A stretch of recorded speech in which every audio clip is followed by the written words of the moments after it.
Praise Lord. खुदावंद यीशु मसीह के मुबारक नाम में हम आपका खैर मकदम करते हैं। इस असेंबली ऑफ बिलीवर्स चर्च के प्रोग्राम ग्रेस ऑफ गॉड में आप सबका स्वागत है आज के इस दिन में, ताकि आप जुड़े और खुदावंद की आशीष को ग्रहण कर सके। तो आइए देखें इस प्रोग्राम को जो है ग्रेस ऑफ गॉड।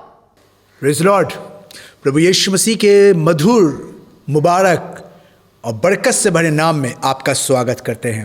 धन्यवाद करते हैं आसमान के खुदा का कि उसने ये मौका दिया कि हम आपके साथ रूबरू हो सकें और ग्रेस ऑफ गॉड के इस प्रोग्राम के द्वारा परमेश्वर की महिमा और उस तारीफ को देख सकें। यकीनन खुदा महान है और हम धन्यवाद करते हैं कि आप हर सप्ताह इस प्रोग्राम को देखते हैं और आशीष को प्राप्त करते हैं। हम खुदा में आपका वेलकम करते हैं और धन्यवाद करते हैं कि खुदा बाप ने आप जैसे अच्छे व्यूअर्स हमारे साथ जोड़े हैं जो हमारे साथ मिलकर परमेश्वर की आराधना करते हैं। आइए खुदा के कलाम में चलें और आज मैं चाहूँगा कि मैं आपको बाइबल के उस हिस्से में लेकर जाऊँ जो मुझे और आपको आज ये बात सिखाना चाह रही है कि मैं और आप अपने जीवन में और आशीषों को और अपने जीवन में बरकतों को कैसे प्राप्त कर सकते हैं। जब मैं परमेश्वर का वचन पढ़ रहा था और मैं चाहता हूँ मेरे साथ निकाले व्यवस्था विवरण की किताब, स्तिशना की किताब, द बुक ऑफ डिटरमनी, और वहां पे उसके चौथे अध्याय में यहां पे मूसा का उपदेश है। अगर आप इसके ऊपर का शीर्षक पढ़ेंगे, ऊपर का टाइटल पढ़ेंगे तो वहां पे मूसा का उपदेश लिखा है। यह मूसा कुछ बात कर रहा है, यह मूसा कुछ बात करके बता रहा है। ये वाला अध्याय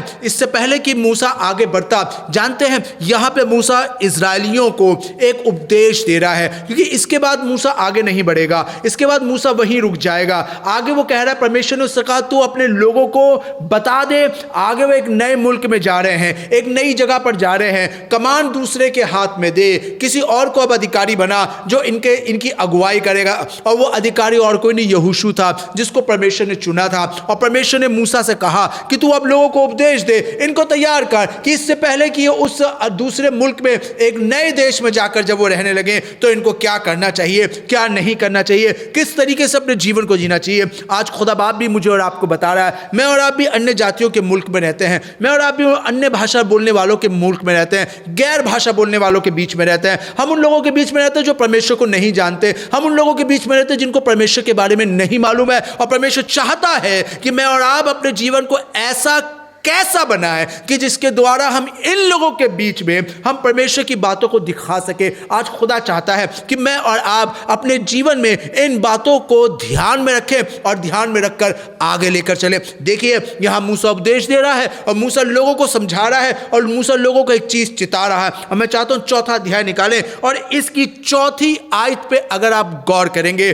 चौथा अध्याय और चौथी आयत, यहां पे मूसा नबी मुझसे और आपसे कुछ बात करके कह रहा है, परंतु तुम जो अपने परमेश्वर यहोवा के साथ लिपटे रहे हो सब के सब आज तक जीवित हो। हालेलुया। जानते हैं यहां पे क्या खुदा का कलाम बात कर रहा है? खुदा का कलाम यहां जिंदगी की बात कर रहा है। आसमान का खुदा यहां जिंदगी की बात कर रहा है, यहां बरकत दे रहा है जिंदगी की। यहां परमेश्वर का वचन आने वाले समय में तरक्की की बात कर रहा है। जब जिंदगी की बात होती है तब पॉजिटिवनेस की बात होती है, जब जिंदगी की बात होती है तब तरक्की की बात होती है, जब जिंदगी की बात बाइबल कर रही होती है तब उन्नति की बातें हो रही होती है, तब अच्छी अच्छी बातें हो रही होती है, तब चंगाई की बात हो रही होती है, तब ग्रोथनेस की बात हो रही होती है। और आज खुदा का कलाम यहां कह रहा है कि तुम्हारी जिंदगी में अगर तरक्की है तो इस वजह से नहीं है कि तुमने बहुत कमाया है, तुम्हारी बहुत ताकत है, वरन सुनिए बाइबल यहां पे क्या कह रही है। अगर तुम आज तक जिंदा हो, अगर आज तक तुम कमा रहे हो, अगर आज तक तुम्हारे घरों में अच्छी चीजें हैं, तो इसका कारण यह नहीं कि तुम बहुत अक्लमंद हो,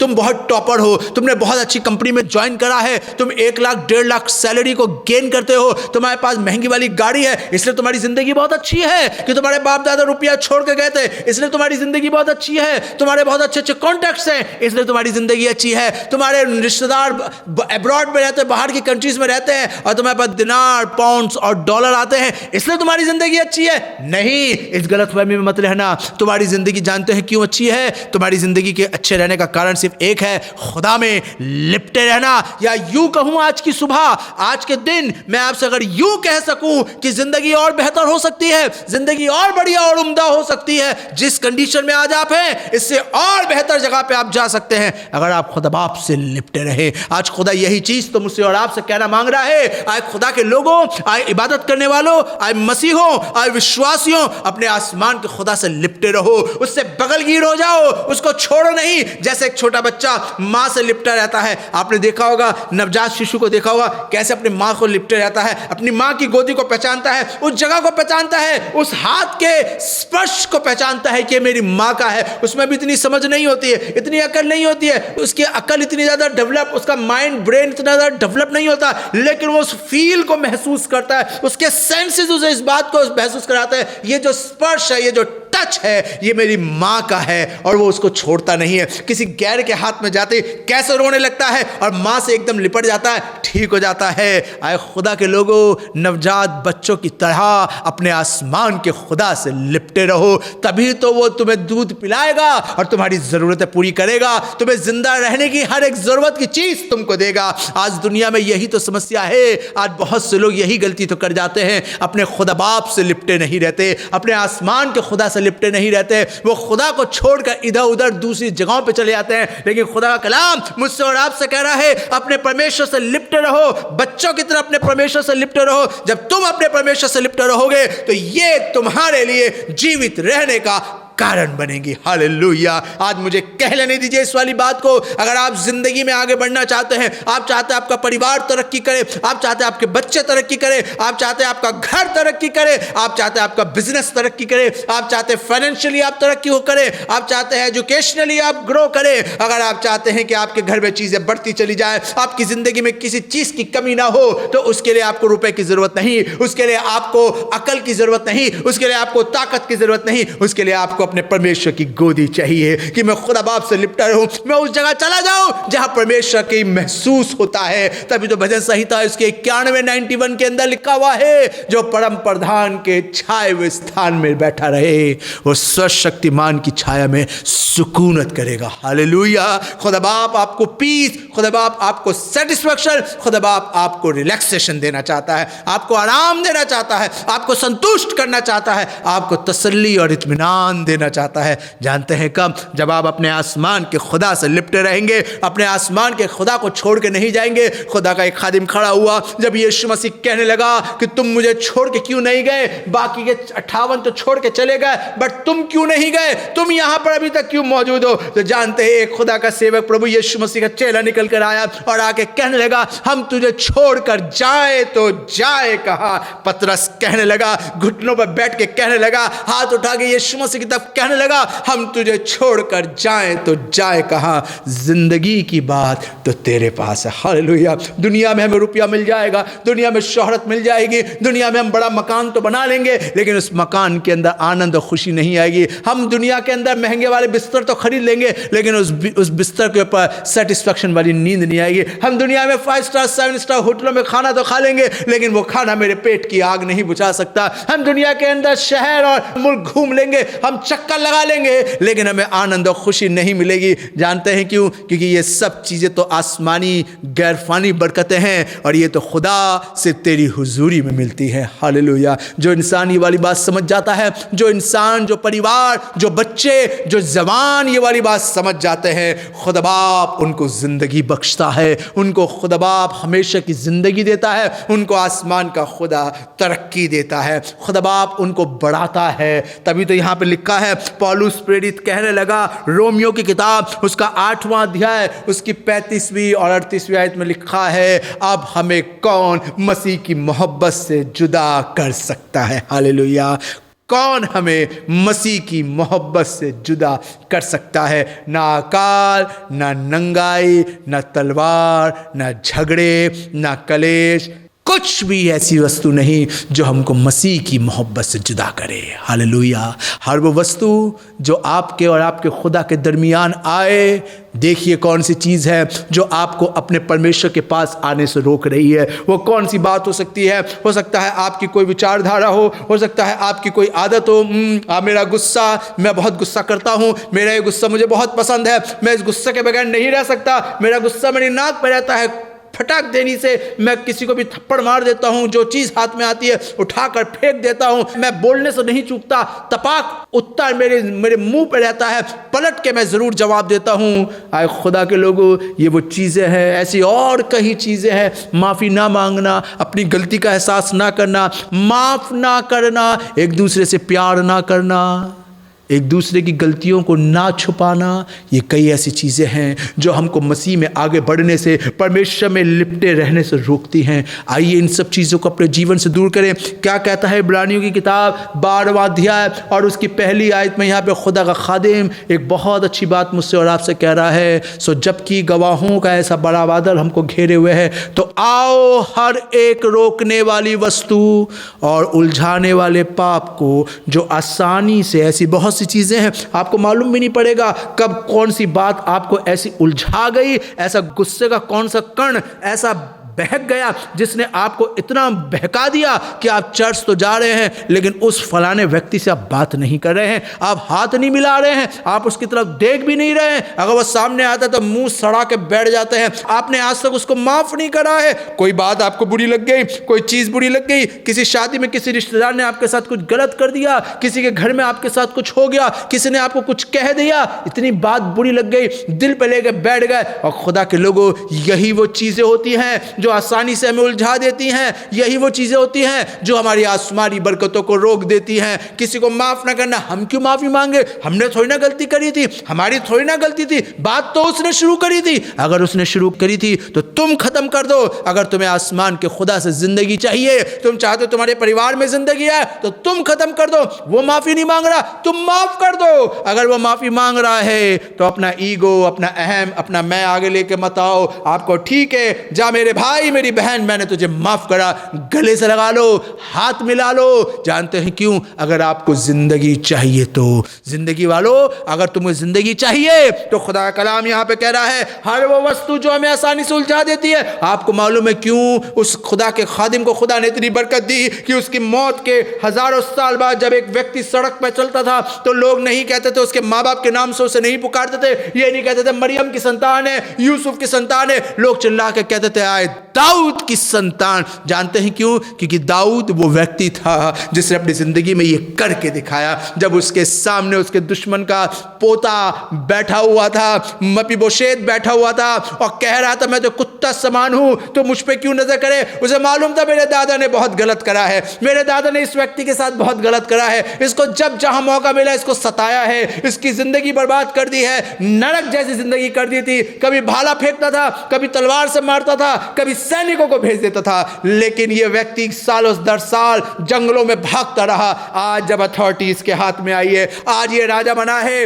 और इसने मुझे बुलाया है, तो यकीनन ये मेरा कत्ल करा देगा, मुझे मरवा देगा। लेकिन आपको मालूम है जब दाऊद राजगद्दी पे बैठा तो बैठ के क्या कहने लगा? सिर्फ एक बात कही, मैं योनातन के कारण खुदा की मोहब्बत उसके बच्चों पे दिखाऊंगा।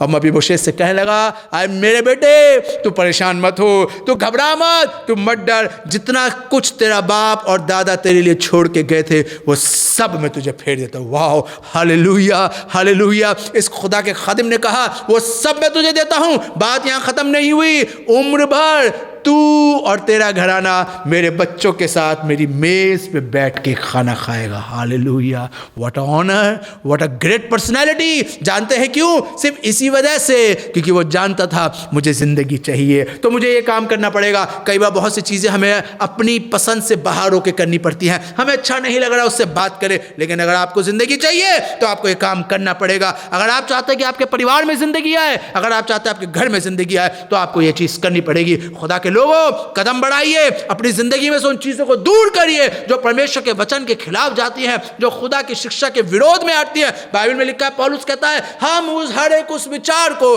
जो परमेश्वर के विरोध में उठते हैं खंडित करते हैं। क्या आपने करा?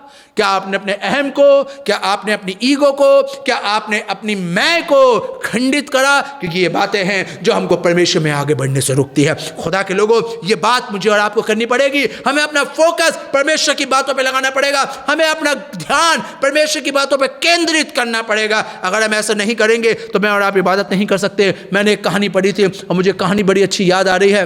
मेरा दिल कर रहा है कि आज वो कहानी मैं आपके साथ शेयर करूं। एक औरत थी, एक चर्च के अंदर एक औरत पादरी साहब के पास आई और आके कहने लगी कि पादरी साहब, ये मेरा आज आखिरी संडे है आपके चर्च में। चर्च की एल्डर थी, बहुत सेविकाई करी उसने पादरी साहब के साथ मिलके, कंधे से कंधा मिला के, और आके पादरी साहब से कहने लगी कि pastor, this is my last Sunday और अब मैं नहीं आऊंगी, अब मैं नेक्स्ट संडे से चर्च नहीं आऊंगी। पादरी साहब एकदम घबरा गए। कोई भी पादरी घबरा जाएगा। उसके चर्च का एल्डर, उसके चर्च का फाउंडर मेंबर, एक स्ट्रांग पिलर आके कहे कि अब मैं चर्च नहीं आऊंगा, तो बहुत कोई भी पास्टर होगा वो एकदम से शॉक्ड हो जाएगा। वो भी हो गए। कहने लगे, क्या हुआ सिस्टर, ऐसा क्या हुआ कि आप ऐसी वाली बात कह रही हैं? तो कहने लगी कि पास्टर, मैं अब नेक्स्ट संडे से नहीं आऊंगी, ये मेरा लास्ट संडे है। इस चर्च में इबादत नहीं होती है। इस चर्च में लोगों ने इबादत का मजाक बना रखा है। लोगों को देखिए, जवान बच्चों को देखिए मोबाइल से खेलते रहते हैं, लड़कियों को देखिए अपने ड्रेस की नुमाइश करती रहती हैं, और महिलाओं को देखिए आपस में गॉसिप करते रहती हैं, पुरुषों को देखिए बाहर घूमते रहते हैं। ये इबादत हो रही है, ये चर्च हो रहा है, ऐसे चर्च होते हैं, ऐसी इबादत होती है। अब मैं नहीं आऊंगी, ये मेरा लास्ट संडे है, आप मेरे लिए दुआ कर दीजिएगा, मैं अगली बार से नहीं आऊंगी।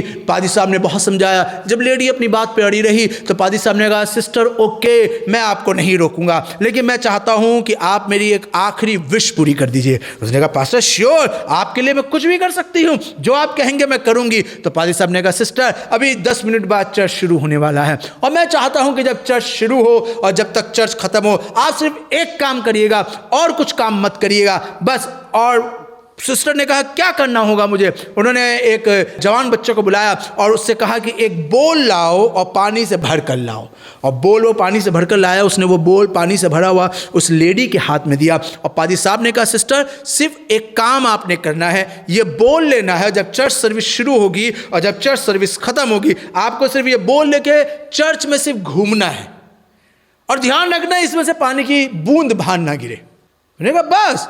पादी साहब ने कहा, जी सिस्टर, बस आप ऐसा कर लीजिए, ये लास्ट काम है, मैं आपके लिए दुआ कर दूंगा एंड देन आपको रिलीज कर दूंगा, नेक्स्ट संडे से आप मत आइएगा। मैंने कहा, ओके नो प्रॉब्लम, इसमें कौन सी बड़ी बात है। बोल दिया गया, बोल में पानी भरा गया, चर्च सर्विस शुरू हुई और सिस्टर ने चर्च में बोल लेकर टहलना शुरू करा। पूरी सर्विस में टहलती रही, वो ध्यान देती रही कि पानी की बूंद उसमें से ना गिरे। 2 घंटे की सर्विस ऑफ हुई। पादी साहब ने सिस्टर को बुलाया, बोल लिया और जवान बच्चे को दिया। कहा, सिस्टर मेरे एक सवाल का जवाब दीजिए। उन्होंने कहा, जी पादी साहब पूछिए। सिस्टर मुझे बताइए, कितने जवान बच्चे थे जो मोबाइल से खेले थे? सिस्टर ने कहा, मुझे नहीं पता। ओके। सिस्टर मुझे बताइए, कितनी लड़कियां थी जो अपने ड्रेस की नुमाइश करने के लिए बैठी थी? I don't know. Okay. Sister मुझे बताइए, कितनी महिलाएं थी जो गॉसिप करी थी? भाई साहब मुझे क्या पता। ओके। सिस्टर मुझे बताइए, कितने पुरुष थे जो बाहर टहले थे? अरे पादी साहब मुझे कुछ नहीं मालूम इन सब चीजों के बारे में। क्यों नहीं मालूम? क्योंकि मेरा सारा ध्यान तो पानी पर था कि वो गिरे ना। एग्जैक्टली सिस्टर जी, यही तो मैं कहना मांग रहा हूं। अपना सारा ध्यान इबादत में लगाइए। अगर आप अपना ध्यान परमेश्वर में लगाएंगी, आपको आसपास क्या घटना घट रही है, कौन दुआ कर रहा है कि नहीं कर रहा, किसने सर ढाका कि नहीं ढाका, उन्होंने क्या बोल दिया था, उन्होंने क्या कह दिया था, किसने क्या दुआ में बोल दी, किसने क्या गवाहियों में बात शेयर कर दी, कलाम की आयत मेरे ऊपर थी या किसके ऊपर थी, ये बात मेरे बच्चे को कैसे बोल दी, ये सब चीज़ें आप माइंड नहीं करेंगी। आप करती इसलिए क्योंकि आपका ध्यान इबादत में नहीं रहता है। खुदा के लोगों, आज यही प्रॉब्लम बहुत से क्रिश्चियंस के साथ है। उनका ध्यान जब चर्च में जाते हैं, इबादतों में जाते हैं, खुदा में नहीं होता, दूसरी और चीजों में होता है, और यही कारण होता है कि उनकी जिंदगी में आशीषें नहीं आती। आज खुदा मुझसे और आपसे बात कर रहा है, और आसमान का खुदा मुझे और आपको यह सिखाना मांग रहा है कि मैं और आप खुदा बाप से लिपटे रहें। किसी और चीज की तरफ ध्यान मत दीजिए, भूल जाइए आप कहां पर है। दाऊद कहने लगा, मैं तेरे घर की मनोहरता पर दृष्टि करूंगा। एक वर्ड मैंने यहोवा से मांगा है, भजन संहिता 27 में कहता है, एक वर्ड मैंने यहोवा से मांगा है, उसी के यतन में लगा रहूंगा कि जीवन भर तेरे भवन में रहूं, ताकि तेरी घर की मनोहरता पर दृष्टि लगाए रहूं। Hallelujah, the goodness of God. देखिए खुदा बाप ने कितनी बेहतरीन चीजें करी हैं। बहुत से परिवारों में बुराइयां हो सकती हैं, बहुतों की जिंदगियों में गलत काम हो सकते हैं, हो सकता है वो गलत भाषा का इस्तेमाल करता हो सकता है वो मोबाइल से खेलता हो। फॉरगेट इट, भूल जाइए। देखिए वो दुआ भी बहुत अच्छी करता है, वो गाना भी बहुत अच्छा गाती है, उसका दिल बहुत अच्छा, खाना बहुत अच्छा खिला के बनाती है, वो लोगों की कितनी सेवा टहल करती है। आपके लिए और मेरे लिए यही बात तो खुदा कह रहा है। खुदा की की बातों में लिपटे रहिए। जब खुदा की बातों में हम लिपटे रहेंगे तो आसमान का खुदा मुझे बरकत देगा। देखिए यिर्मयाह की किताब निकालिए मेरे साथ, जो यशायाह के बाद आती है, और मैं चाहता हूं यिर्मयाह की किताब उसका 13वां अध्याय और उसकी 11वीं आयत में लिखा है, यहोवा की यह वाणी है कि जिस प्रकार से लुंगी मनुष्य की कमर में कसी जाती है। आपने देखा होगा, अब तो खैर फैशन नहीं रहा, लेकिन एक टाइम बहुत फैशन था, लोग लुंगियाँ पहनते। हमारे हिंदुस्तान में, हमारे भारत देश में भी आज भी कुछ जगहों पर लुंगियाँ पहनी जाती हैं। लुंगियाँ पहने तो देखा होगा, बाइबल में लिखा जिस तरह लुंगी कमर में कसी जाती है।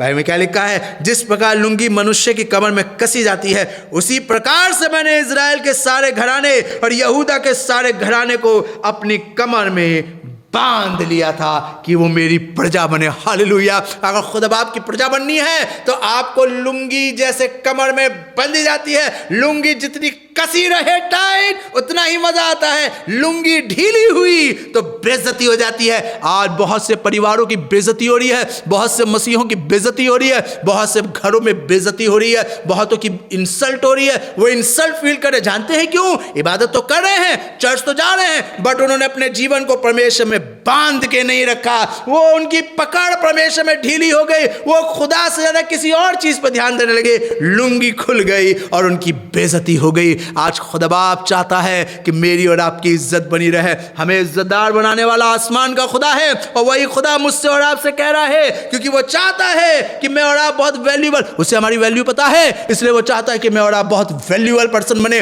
तो वैल्यूएबल पर्सन कब बनेंगे? जब मैं और आप परमेश्वर में लिपटे रहेंगे। लाइक लुंगी, जैसे लुंगी लिपटी रहती है, मैं भी लिपटा रहूं। मैं खुदा से लिपट जाऊं, कुछ और चीज मेरे जहन में ना आए, कोई और बात मेरे दिमाग में ना आए, तो देखिए खुदा आपको कितना वैल्यूएबल पर्सन बनाएगा। क्योंकि आसमान के खुदा को मालूम है कि आप क्या हैं, और आपको खुदा को मालूम है कि आपकी कितनी कीर्ति, कितनी शोभा है, और आप कितने ऊंचे उठ सकते हैं। मुझे एक कहानी याद आ रही है, मैंने एक कहानी और पढ़ी थी और मुझे अच्छा लग रहा है। मैं चाह रहा हूं एक और कहानी आपके साथ डिस्कस करूं। एक दादाजी थे, बहुत रईस, बहुत अमीर। उन्होंने अपने पोते को बुलाया। पोते ने कहा दादाजी की डेथ हो रही है, जरूर दादाजी की कोई कीमती चीज मुझे देंगे। दादाजी ने अपने जमाने से भी ज्यादा पुरानी एक घड़ी उनके पास थी।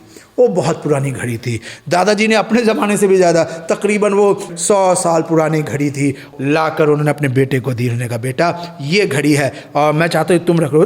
पोते ने कहा दादा मैं इसका करूँगा क्या, ये मेरे किस काम की है, मेरे लिए यूजलेस है। अब तो फैशन चल रहा है स्मार्ट वॉच का, डिजिटल वॉच का चल रहा है, जो मोबाइल के साथ अटैच करके। अब ये ऐसी वाली एनालॉग वॉच में क्या करूँगा, और वो भी आपके ज़माने से भी पुरानी, तकरीबन 100 साल पुरानी है। मैं मेरे किस काम की? उन्होंने कहा ठीक है बेटा तुम नहीं रख सकते तो एक काम करो, इसको बेच दो, जो पैसे मिले तुम रख लेना। पोता बड़ा मायूस रहेगा, कितने की जाए? कह दादा ने कहा जाओ देख कर आओ। वो घड़ी की दुकान पे गया, छोटी सी दुकान थी उसके गली में, कितने की जाएगी है? तो दुकानदार ने कहा $10। और कह नहीं, वो वापस आया, कह दादाजी $10 की। कहाँ पे गए थे? छोटी सी दुकान, अच्छी सी दुकान पे जाओ। वो थोड़ा सा बाहर गया, मार्केट एरिया में गया, वहाँ पे एक अच्छी दुकान थी, वहाँ गया। कितने $? उन्होंने घड़ी चेक कर, उन्होंने कहा $50। दादा को बताया कि दादा ये तो $50 कह रहे। दादा ने कहा तुम कहाँ गए थे? कहते मैं मार्केट था वहाँ। कह नहीं थोड़ा और अच्छी जगह था। वो एक मॉल में गया, मॉल में एक अच्छी सी दुकान पर गया और वहाँ पर जाकर उसने पूछा। उन्होंने कहा $90, मैक्सिमम $100। आके उसने कहा तो $100 तो यस $100 तो काफ़ी होते हैं। तो उन्होंने कहा कि दादा को बताया दादा $100 कह रहे। वो कह रहे नहीं तुम कहाँ गए थे? मैं तो वहाँ पे। उन्होंने किसी और जगह पर जाओ। कह रहे अब कहाँ जाऊँ, इससे अच्छी जगह कौन सी होगी? तो उन्होंने कहा एक काम करो, एक एंटिक शॉप पे जाओ। तो वो एंटिक शॉप पे गया। उसने कहा यहाँ पे क्या होगा? उसने जाके वो घड़ी दिखाई। एंटिक शॉप वाले ने उस घड़ी को देखा, देख के उसका चेहरा देखा। उसने कहा तुम्हें कहाँ से मिली? उसने कहा ये मेरे दादाजी ने मुझे दी है और कहा है कि मैं इसे सेल कर दूँ। तो उस शॉप वाले ने पूछा तुम कितने लोगे? उन्होंने कहा आप बताइए इसके प्राइस, इसके क्या होंगे? उस एंटिक शॉप वाले ने कहा $500,000। ने कहा 500,000 इतनी महंगी? मैंने कहा हाँ। कहने इसमें जो वर्क हुआ है प्लेटिनम का है और अंदर जो है वो डायमंड्स लगे हैं, और ये बहुत पुरानी रेयर वॉच है। और ऐसी वॉच जो थी वो उस समय में सिर्फ पूरी दुनिया में 5 बनी थी जिसमें से एक ये है। सो इसकी बहुत वैल्यू है, $500,000। वो शॉक्ड हो गया। वो घड़ी लेके आया दौड़ के दादा के पास, कहना दादा मैं वहाँ पे गया था, एंटीक शॉप पे गया था, और उसने बताया कि इस वॉच के $500,000 दे रहा है वो। उसने कहा देख लो, घड़ी वही है। 3 दुकानों पे गए, तीनों ने अलग रेट बताया, लेकिन एक्चुअल वैल्यू इसकी एंटीक शॉप वाले को पता है। अपने जीवन को वहाँ लगाओ, वेस्ट मत करो टाइम। अपने जीवन को वहाँ लगाओ जहाँ तुम्हारी वैल्यू है, और परमेश्वर को आपकी वैल्यू पता है।